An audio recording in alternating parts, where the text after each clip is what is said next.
Year 8 of our relationship.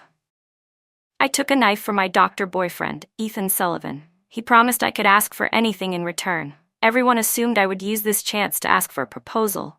But I remained calm and simply said, "Let's break up." Then I turned and walked away. Ethan sneered, making a bet with the others. "She's just a desperate girl looking for attention. I bet she won't last 3 days before coming back to beg me to reconcile." But he was wrong, because I had a secret. I had been reborn. In my past life, I had succeeded in proposing to Ethan, but his white moonlight, the woman he had always put above me, Jessica Carter, jumped off a rooftop and took her own life. Ethan blamed me for everything. On our wedding night, he slashed my face and locked me in a dark, narrow basement. After I got pregnant, he forced me to take excessive supplements every day. When I finally went into labor, the baby had grown so large that I couldn't give birth naturally. In the end, I bled out, my body torn apart from the impossible delivery, and died in agony. Now, I had returned to the moment I took the knife for Ethan. This time, I would give him exactly what he wanted. In the surgeon's office, a sharp pain in my arm snapped me back to reality. The nurse was wrapping the final layer of bandages and gently reminded me not to get the wound wet for the next few days. Across the office, Ethan scoffed. "It's just a scratch. Since when did you become so delicate?" I didn't respond. The other doctors in the office exchanged awkward glances. They had all been there when it happened. The attacker was an ex-convict, a thug who had been released from prison last year. He was tall and broad, his face covered in scars. The fruit knife he used to stab me was at least 12 inches long. The wound on my arm had split open to the bone and required over 20 stitches. But his original target had been Ethan's heart. My silence seemed to irritate Ethan. His gaze darkened, and his sharp features turned cold. "Stop acting up," he said icily. "I already told you you saved me, so you can ask for any reward. Isn't that enough? What's with the attitude?" At some point, the boy I had grown up with, my childhood sweetheart, had stopped speaking to me with warmth. Now, all that was left in his voice was arrogance and condescension, as if he were addressing someone beneath him. His tenderness was reserved for someone else, for the girl he cherished more than anything, Jessica Carter, the orphan he had rescued during a flood relief mission. My eyes flickered to the pink bunny hair tie on his wrist. Suppressing the bitter ache in my chest, I smiled and asked, "Anything? Any request at all?" Ethan froze. As if something had crossed his mind, he subconsciously glanced at the hair tie. A flicker of panic flashed in his eyes, but he quickly composed himself. Clenching his molars in irritation, he let out a frustrated sigh, but still gave a reluctant nod. One of his colleagues in the office immediately started teasing. "Well then, Dr. Sullivan, I guess you'll have to marry her now." The others joined in, laughing. "Yeah, Dr. Sullivan, after 8 years together, it's about time. We're all ready to attend the wedding." Listening to their playful banter, I was just about to tell Ethan I wanted to break up, when suddenly, a young nurse rushed into the office, looking panicked. "Dr. Sullivan, it's bad. Jessica is threatening to kill herself again." Again, if I had counted correctly, this was Jessica Carter's 108th suicide attempt. Just like in my past life, the moment the nurse finished speaking, Ethan rushed out of the room. On the hospital rooftop, Jessica stood on the edge, her eyes swollen and red, her delicate face pale. She was wearing Ethan's white dress shirt. Underneath, her bare, slender legs trembled in the cold air. Suddenly, I remembered. She had been there that night too. The night I took the knife for Ethan, he had held her protectively in his arms. She had walked out of his private lounge, wearing the very same white dress shirt that I had bought for him. "Lena?" she sobbed, her voice trembling as she looked at me. "You took a knife for Ethan. He promised you could ask for anything you wanted, and you love him so much. Of course, you're going to ask him to marry you, right?" Then she turned to Ethan, her eyes filled with sorrow. "I'm sorry, Ethan, but if I have to spend the rest of my life without you, I'd rather die." Tears streamed down her face, each drop hitting Ethan like a knife to the heart. "Come down first," he pleaded, his voice low and full of concern. "I'll explain everything to you. Just come down." Ethan had always cared about Jessica Carter. "She was just a little girl who loved pink," he once said. That was why the pink Dior handbag he had originally bought for my birthday had become her reward for passing her college exams. She was afraid of thunderstorms, so on countless nights, whenever she called, Ethan would rush to her side. Even on the night of my grandfather's funeral, there were no available flights that night.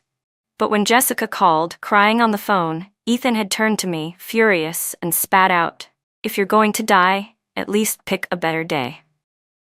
I remembered the time Ethan Sullivan confessed to me. Back then, he swore he would always love me unconditionally, that I would be the only one in his heart. But when 26-year-old Ethan met 18-year-old Jessica Carter, all of his love, all of his devotion was given to her instead. In my past life, I had been blinded by my emotions, convinced I could still hold on to him. And in the end, I paid a devastating price. This time, I didn't want him anymore. My thoughts were interrupted by the sound of Jessica's heart-wrenching sobs. Ethan had already pulled her off the ledge, holding her tightly in his arms. Their bodies were pressed so close together, I felt sick just looking at them. Ethan was still trembling from fear, his thin lips quivering. Again and again, he kissed the top of Jessica's head. "Thank God you're okay." Jessica clung to him, sobbing so hard her whole body was shaking. "Would you have chosen Rain if I had died?" Her voice was full of despair. "If the answer is yes, then you should have just let me die." Ethan gently wiped the tears from her face, his gaze dark and heavy as he looked at me. His voice was calm, yet filled with meaning. "It's just a marriage, Rain. In my heart, you'll never come first." With that, he let out a long sigh, as if forced into a corner. Lowering his eyes, he added, "After all, you've been with me for 8 years. I don't love you anymore, but back then when I nearly drowned, you saved me. And after that, you followed me around like a devoted housewife, always taking care of me without complaint. I owe you for that." The moment he said those words, everyone around us froze in shock. So it was me. I was the one who saved Ethan from drowning all those years ago. That was how we ended up together. But that was a long, long time ago. All this time, he had assumed that I used that act of kindness as leverage to demand things from him. If I had known he would turn into this, I never would have saved him, neither then nor now. The pitying glances from the people around me were suffocating. I was tired of their looks, of their judgment, of their whispers. Letting out a sharp, cold laugh, I said, "Ethan, I'm busy. When are you going to fulfill your promise?" Ethan let out a mocking laugh in return, as if he had seen right through me. A knowing look flashed in his eyes. "So desperate to marry me, aren't you?" As he spoke, he gently stroked Jessica's earlobe, comforting her like she was the most fragile thing in the world. Then, as if reluctantly humoring me, he said, "Fine, just tell me, when do you want to get married?" His tone was indifferent, dismissive, as if he already knew my answer. "Since you went through all this trouble just to marry me, I might as well." I cut him off immediately. "Let's break up." Ethan's eyes snapped up to look at me, his expression frozen in shock. Confusion, disbelief, and growing anger flashed across his face. You want to break up?" Ignoring the look of joy in Jessica's eyes, I met Ethan's gaze with unwavering calm. "Yes." His brows furrowed as if he couldn't comprehend my words. "What kind of game are you playing now?" His voice was cold. "Who doesn't know that you, Rain Porter, have been chasing after me like a dog since high school? No matter how many times I tried to push you away, you refused to leave. And now, after finally getting the perfect opportunity to marry me, you suddenly want to break up? Rain, stop lying to yourself." His eyes narrowed slightly, and then his lips curled into a smug smirk. "You're still wearing the ring I gave you." He must have thought he had caught me in a moment of weakness, as if he had proof that I could never leave him. But I simply removed the ring from my finger, and without hesitation, threw it off the rooftop. "Thanks for reminding me." That ring, Ethan had bought it with his very first scholarship as a birthday gift for me. It had both of our initials engraved on the inside. I once got into a car accident and fell unconscious, but even then, my fingers never let go of that ring. Ethan knew how much I valued him. He knew exactly how much that ring meant to me. And now I had thrown it away like it was nothing. His brows knit together, his expression dark and unreadable. Even so, he still refused to believe I would leave him. I heard him let out a cold chuckle. "Rain, I don't care what kind of game you're playing, but let me tell you this. If you apologize right now, I'll pretend none of this ever happened. If you still want to be my wife, I'll give you that position." I smiled faintly. "Ethan, I wish you the best, and I hope I get what I deserve too." With that, I turned and walked away. As I left, I heard Jessica whisper to Ethan, "Aren't you going after her?" Ethan let out a scornful laugh. "Go after her, she'll come crawling back. A woman who would do anything to carry my child would never be able to leave me." Because I was pregnant, it happened when Ethan and Jessica had a fight. He had gotten drunk and mistook me for Jessica in a night of reckless passion. Not long after, I found out I was pregnant. Ethan knew about it too. In my past life, I used gratitude and love to tie him down in marriage. But when Jessica killed herself, Ethan turned his hatred onto me. He forced me to eat, again and again, making sure my belly grew bigger and bigger. And when it was finally time to give birth, he refused to take me to the hospital.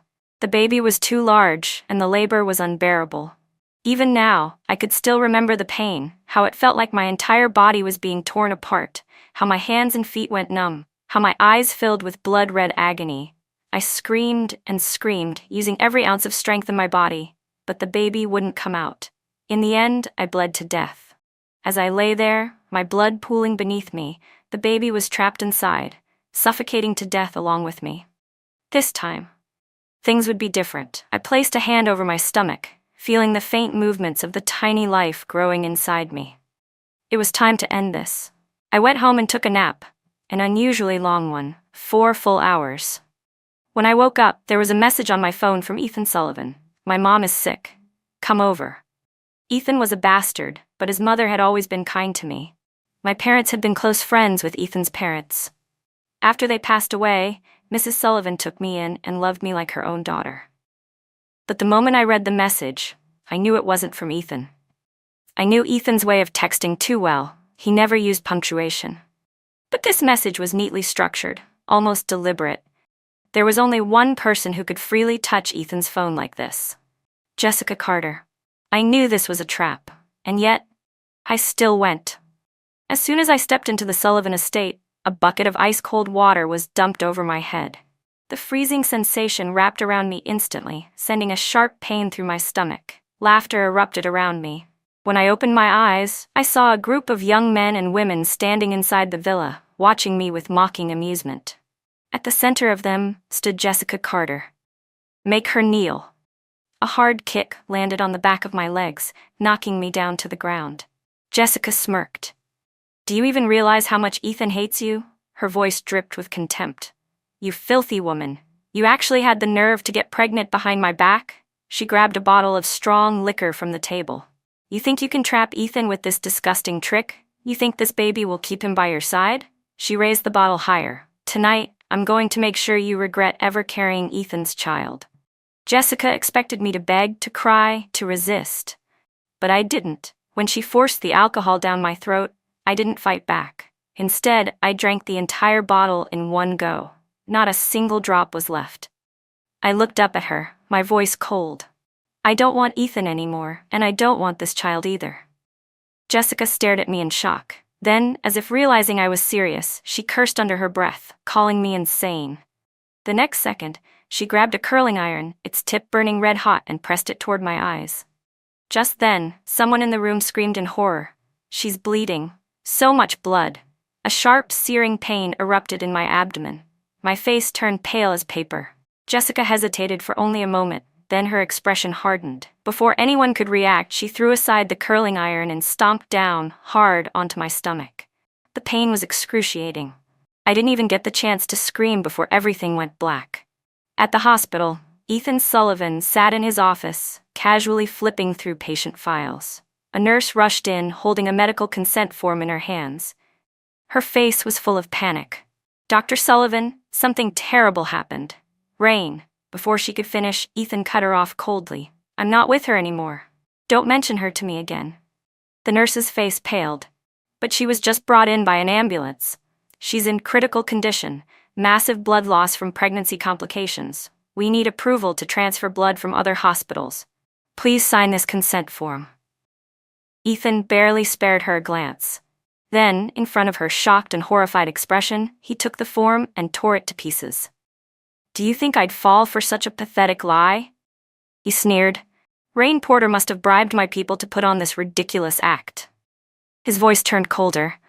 "Rain loves me too much to ever let go of my child. There's no way she would get rid of it." He stood up and brushed past the nurse, ignoring her desperate attempts to stop him. "Even if she were dying right now, I wouldn't sign that form." With that, he turned off his phone, switching it to Do Not Disturb mode, just in case Rain tried to pull any more tricks. Then, he continued about his day as if nothing had happened. It wasn't until 10 p.m. that he finally turned his phone back on. Instantly, over 100 missed calls flooded his screen. Even the hospital director had called him dozens of times. Ethan's brows furrowed. Rain had actually gone as far as disturbing the director? She was getting more shameless by the day. With an irritated sigh, he called the director back, ready to apologize.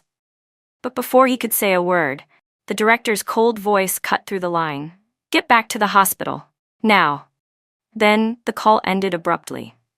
Ethan felt uneasy, but he still drove to the hospital, frustration burning in his chest. He failed to notice the way Jessica, sitting beside him, had turned completely pale. For years, Ethan had been a star doctor, highly respected by the director. This was the first time he had ever been reprimanded. His anger boiled over as he stormed out of the elevator, ready to make Rain pay for embarrassing him. But the moment he stepped out, a hand swung across his face, slapping him hard.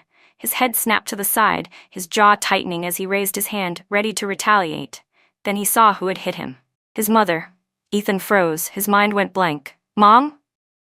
Why are you here?" Mrs. Sullivan's eyes were bloodshot, her voice shaking with rage as she shouted at Ethan Sullivan, her son.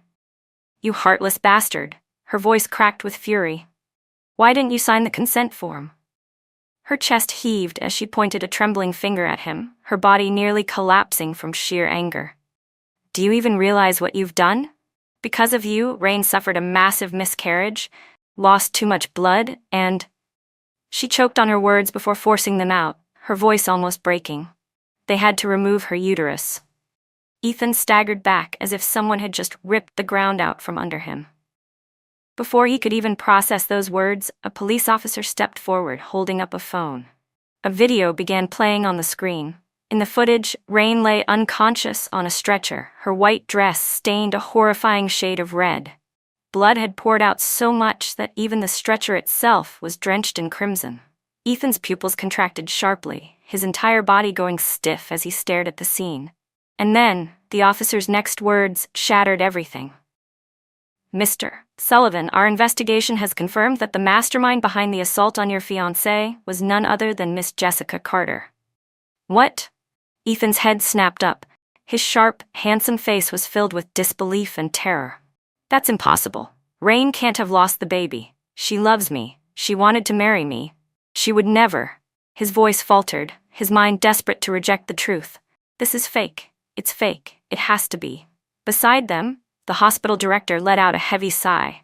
He signaled for a nurse to help support Mrs. Sullivan, who was on the verge of collapsing. Then he stepped toward Ethan, his expression filled with disappointment. "Rain took a knife for you, and this is how you repay her?" The director's voice was heavy with condemnation. "You let her suffer, let her bleed, and even refused to sign the form to save her life?" His eyes burned with anger as he continued. "From this moment on, you're suspended. This hospital does not need a heartless doctor like you." Ethan's face drained of color, but he barely registered the suspension. His entire focus was on the nurse who had been begging him to sign the form earlier. He grabbed her by the wrist, his voice hoarse. "Where's Rain? Where is she?" The nurse jerked her hand away, looking at him with nothing but disgust. "Miss Porter was viciously kicked in the stomach," she spat. "Not only is her uterus permanently damaged, but even her internal organs were affected. She lost so much blood that we had to issue a death notice." Her voice grew even colder. "She barely survived. She's currently in the ICU, still unconscious." Ethan's lips trembled. His eyes were bloodshot as he turned and staggered toward the ICU. "Rain, please, don't die. I'm sorry, I was wrong." Smack. A sharp, resounding slap landed across his face. Mrs. Sullivan's voice roared in his ears. "You bastard. What good is your regret now? Where were you when she needed you? Ethan stood there, completely dazed. His mind couldn't function, couldn't comprehend what was happening. He opened his mouth, struggling to say something, anything, but no words came out. Just then, Jessica Carter was dragged forward by the police. Her eyes were red with tears, her delicate, doll-like face trembling with fear as she turned to Ethan for help. "Ethan, help me." Her voice was weak and pitiful. For years, Ethan had spoiled her, protected her, given her everything she wanted. That blind devotion had given her the delusion that no matter what she did to me, she would always be forgiven. Even now, after taking away my child, taking away my future, she still thought she could get away with it. Jessica forced a few more tears, her expression even more fragile and pitiful. She bit her lip, her voice trembling. "Ethan, I'm scared." She knew that Ethan had once said this fragile, trembling expression of hers reminded him of me when I was 18.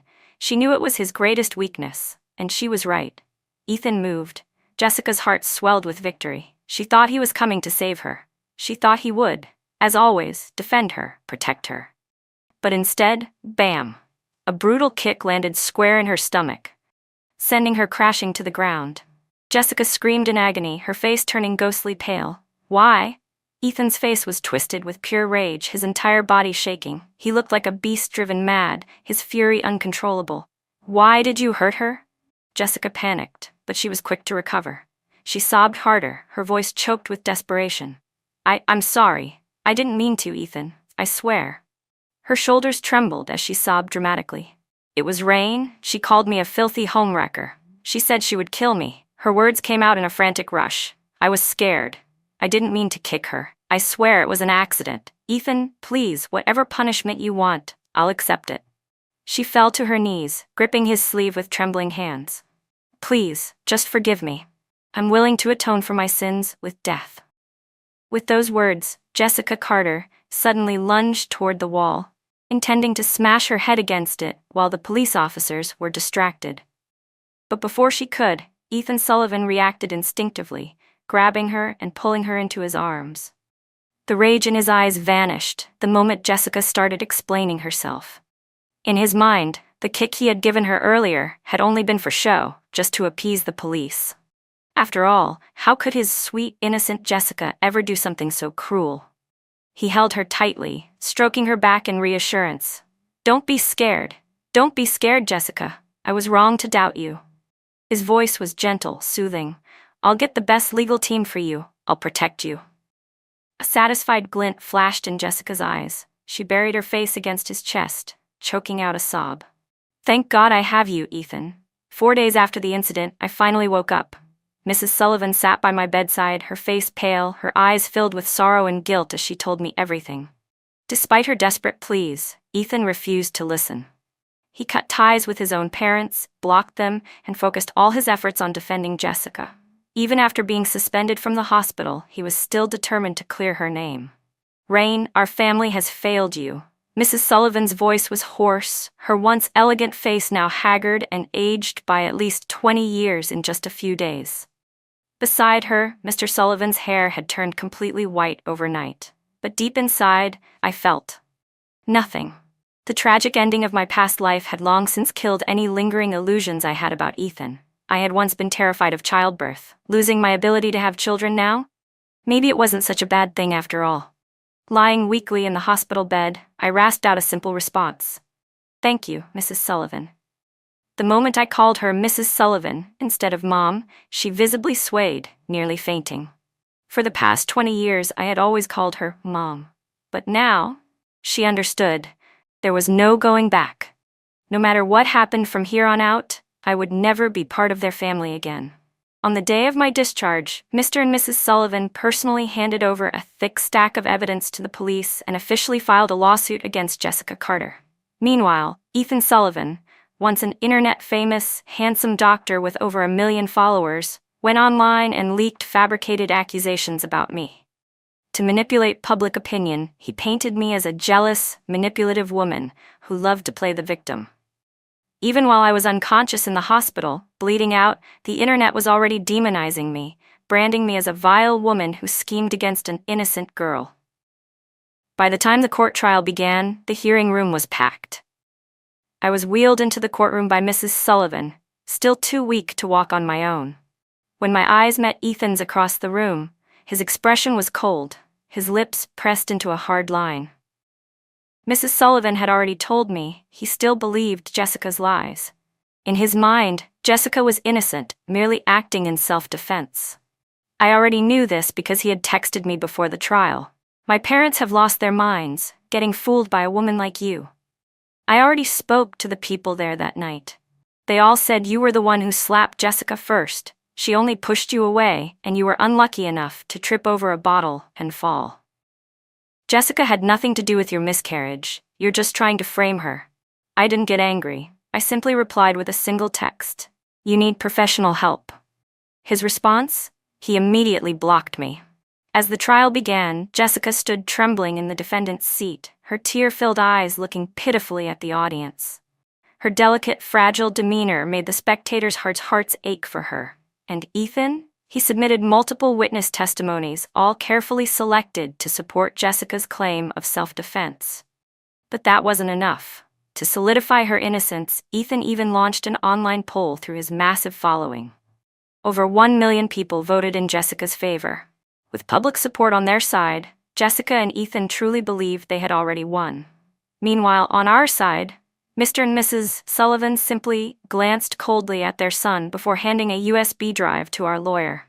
The lawyer plugged it into the courtroom's display system and played the video in front of everyone.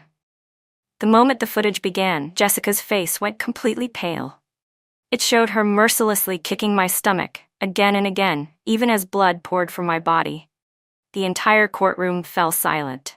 Even Ethan seemed to lose all color. Online viewers watching the live stream exploded in shock. Jessica staggered back, screaming, "It's fake! It's all fake!"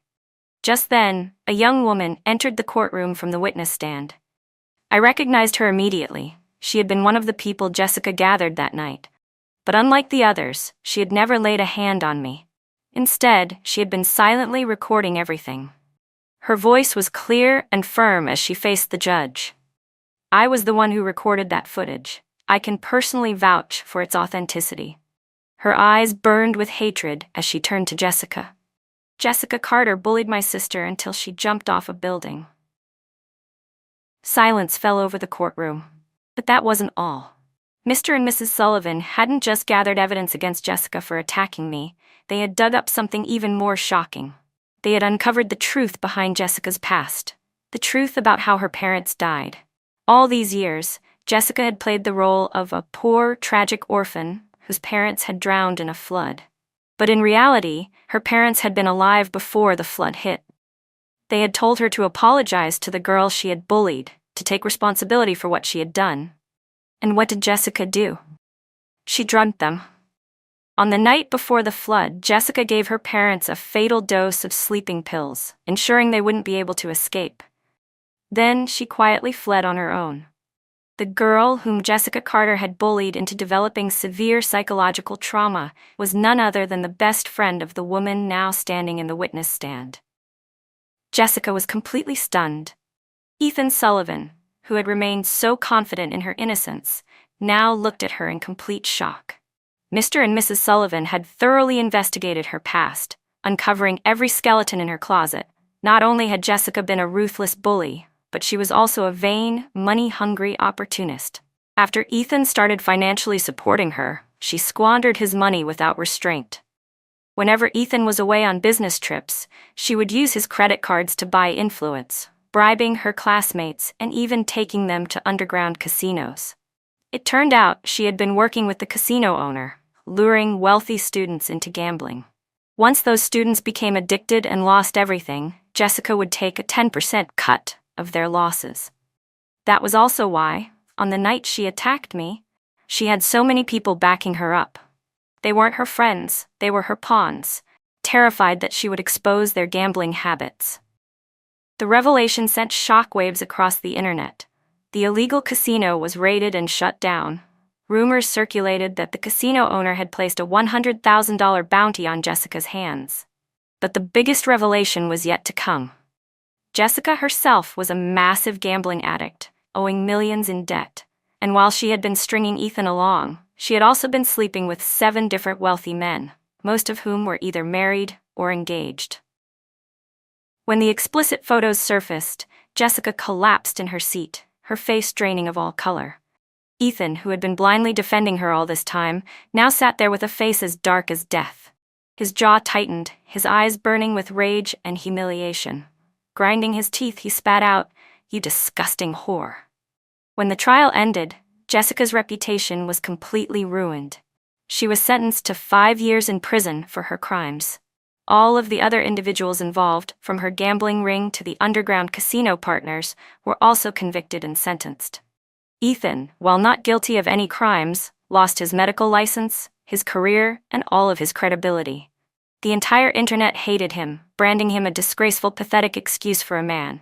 Meanwhile, I had become the nation's most pitied ex-fiancée, the beautiful, tragic woman who had been betrayed. Ever since Jessica's conviction, Ethan had become a lingering shadow in my life. No matter how many times I tried to get rid of him, he wouldn't go away. Mr. and Mrs. Sullivan, completely disappointed in him, cut ties with him entirely. Ethan kept changing his phone numbers, constantly trying to apologize to me. No matter how many times I blocked him, he would always find a way to reach out. Until the day before I was scheduled to leave the country, the buyer of my old townhouse called me, sounding frustrated. "There's a guy outside my house claiming to be your fiancé. He won't leave no matter what I do." With no other choice, I went to see him. When I arrived, I barely recognized him. He was filthy, looking like he hadn't taken care of himself in weeks. His body was thin, almost skeletal, with dark circles beneath his bloodshot eyes. His once-groomed hair was greasy and unkempt.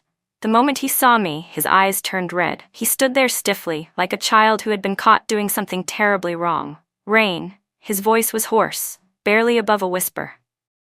I had already heard from Mrs. Sullivan. After being kicked out of the family, Ethan had nowhere to go.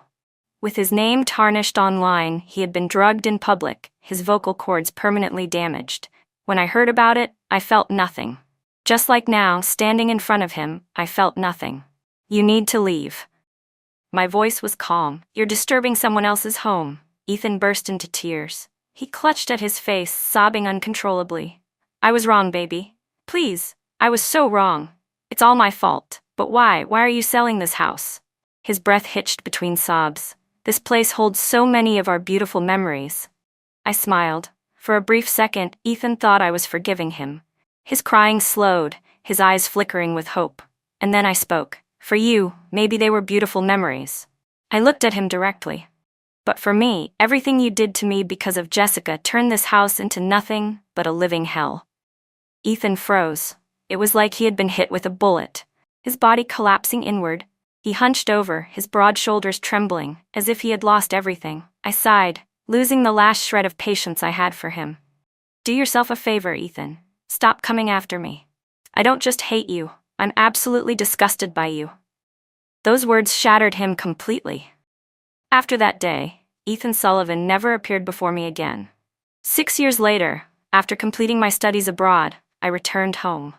I had stayed in touch with Mr. and Mrs. Sullivan, who had long since given up on their son. Instead, they had adopted a new daughter, a bright, kind-hearted girl. With her companionship, they had slowly found happiness again. Even their aging appearances had softened, looking younger and more at peace. I had grown fond of my new little sister. She had just won first place on her final exams, and as a reward, I had promised to buy her a puppy. That afternoon, we went to a pet store near our neighborhood. While my sister excitedly browsed inside, I stayed outside. I was allergic to cat fur. Just as I was waiting for her, my eyes landed on a nearby clinic. Through the glass, I saw a man handing out prescriptions. There was something eerily familiar about him. But then I noticed he had a large, jagged scar across his face, and his left leg seemed to be crippled. The moment our eyes met, he froze. Then, as if terrified, he covered his face with his hands and bolted from the clinic. I frowned in confusion. Beside me, a kind store clerk noticed my puzzled expression and explained, "Oh, that's the mute doctor. That little clinic opened just last year next to our store." The store clerk continued chatting. "They say the guy was a doctor when he was younger, but he got fired for making a mistake. He's actually pretty skilled, but apparently his voice is completely ruined. Oh, and last year, he married some woman who had just gotten out of prison. Her face was completely disfigured. Guess that's karma for all the terrible things she did. The clerk sighed dramatically before lowering her voice. Honestly, those two are really weird. They fight all the time, screaming at each other. Sometimes it gets so bad they even pull out knives and start slashing at each other.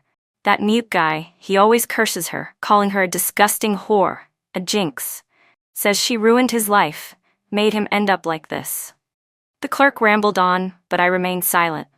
Just then my little sister walked out of the pet store, happily carrying the puppy she had chosen. I smiled at her and went inside to pay. But just as I was finishing the transaction, a sharp scream echoed from outside. It was my sister. Heart pounding. I rushed out immediately, fearing the worst. But when I reached her, she was completely unharmed. Instead, the commotion was coming from the clinic across the street. A murder was taking place. I instinctively covered my sister's eyes and turned my gaze toward the scene. Inside the clinic, a deranged man with bloodshot eyes was stabbing someone repeatedly. The victim lay slumped in a pool of blood, unable to fight back. Even through the horrific injuries and ruined features, I recognized him instantly. It was Ethan Sullivan, the mute doctor. The man who had once been so proud, so untouchable, now nothing more than a pathetic broken figure bleeding out on the floor. The attacker had lost all reason, stabbing Ethan over and over again, his blade slicing mercilessly through flesh. Only after plunging the knife into Ethan's body over a dozen times did he finally pull it out, the blade dripping with blood. But he wasn't done. He turned his gaze toward the woman standing a few meters away. Jessica Carter. She was so terrified she had wet herself, frozen in fear. And then the man started walking toward her, knife still in hand. A week later, the police issued an official statement. Ethan Sullivan and Jessica Carter were both stabbed to death at the scene. The investigation revealed the shocking truth behind the attack. The killer's wife had been sick and had gone to Ethan's clinic for treatment. Ethan prescribed her the correct medication, but Jessica, out of pure spite, switched the prescription. Why? Because Jessica and the murderer had been having an affair, and because she had previously argued with his wife over something as trivial as vegetables at the market, she deliberately gave the woman the wrong medicine. As a result, the wife died. She had been pregnant at the time. The baby she carried had been the only child her husband had ever prayed for, his one and only wish in life. The man lost his mind. On the day Jessica smugly texted the grieving husband, taunting him, calling his late wife a pathetic, washed-up woman who couldn't even keep a man. The man snapped. He grabbed the nearest fruit knife, his eyes burning red with pure hatred, and marched straight to Ethan's clinic. The aftermath of their deaths rippled through the city. The internet, once filled with people defending Ethan and Jessica, had now turned into a sea of condemnation and disgust. Some people pitied Ethan, saying he had been blinded by love and had paid the ultimate price for it. But most people believed he had dug his own grave. He had chosen the wrong person to trust, the wrong person to protect, and in the end, he lost everything. As for Jessica, there was no sympathy left for her. Her name became synonymous with evil, a cautionary tale of how greed, arrogance, and cruelty could destroy a person beyond redemption. The trial of their murderer was quick and decisive. The man confessed to everything, showing no remorse. When asked if he regretted his actions, he simply laughed and said, "They took my world away. I just returned the favor." As for me, I never looked back. I continued living my quiet, peaceful life, far away from the chaos of the past. The only remnants of that nightmare were the occasional news articles, the rare conversations where people would whisper about the tragic fall of Ethan Sullivan and Jessica Carter. I never felt anything when I heard their names. Not pity, not relief, not satisfaction. Just nothing. It was as if they had never existed. One afternoon, as I walked through the park, my little sister ran ahead, giggling as she played with the puppy I had bought her years ago. The sun was warm, the breeze gentle. For the first time in a long, long time, I felt truly at peace. Then my sister turned back to me and smiled brightly. "Sis, do you think I'll ever fall in love?" she asked. I paused for a moment before smiling softly. "One day," I said. But when you do, make sure you choose someone who will never make you regret it." She laughed, nodding.